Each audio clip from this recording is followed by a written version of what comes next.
I'm Allison, and you are in Beerland. Fermentation is the most important part of the brewing process. During fermentation, a healthy population of yeast cells are fed nutrient-rich wort. Yeast cells are facultative anaerobic organisms. This means that when oxygen is present and nutrient conditions are correct, the yeast cells will reproduce. When oxygen is absent from the environment and nutrient conditions are correct, yeast cells will begin fermentation. During fermentation, the yeast cells consume glucose, fructose, and maltose, and release ethyl alcohol, carbon dioxide, and a host of secondary chemicals, along with heat. The amount and concentration of the secondary chemicals produced during fermentation is dependent on the types of sugars in solution and the temperature at which the fermentation is occurring, and will contribute an immense amount to flavor and final product quality. After the yeast have consumed all the available sugars in the wort, fermentation has ended and a diacetyl rest may begin.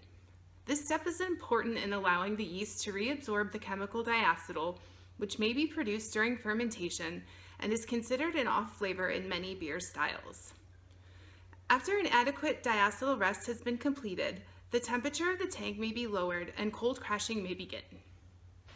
I think when we're talking about fermentation, what's most important to consider here is the biochemical processes that are occurring. As brewers, we think a lot about the final product and getting drunk with our buds, but during fermentation, it's such a series of elegant processes that I think sometimes we take that part for granted when really it's the most important part in the process, right? So we want to make sure our yeasts are a healthy population, and we want to make sure that we're feeding them a chemically correct, nutrient-rich wort. Does that include zinc? Does that include oxygen? And then when we're thinking about fermentation, or even before that, the yeasts are facultative organisms. So is there any oxygen present?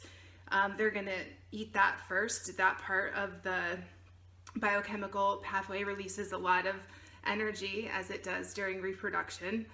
Once they've depleted the wort from oxygen, they're going to switch gears and go into that fermentation mode where they're going to be creating a lot of CO2, a lot of ethyl alcohol, and also a lot of heat here as well, not quite as much as in the first part.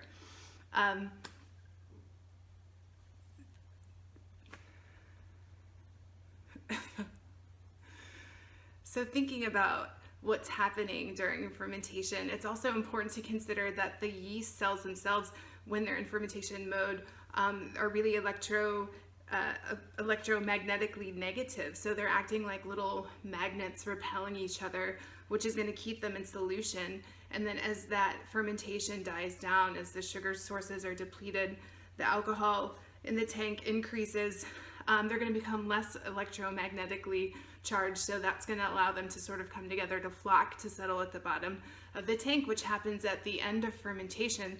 So if you can think of fermentation as sort of a series of yeast metabolism steps, and you look at it as a brewer through biochemical eyes, you're really doing yourself a lot of favors in terms of being able to control your final product and what you'd like to happen. Now, yeasts are living creatures, so they're definitely, hopefully, going to throw you for a loop. But you can really do a lot as biochemists to control this portion of the process, which is so much of everything that we do as brewers.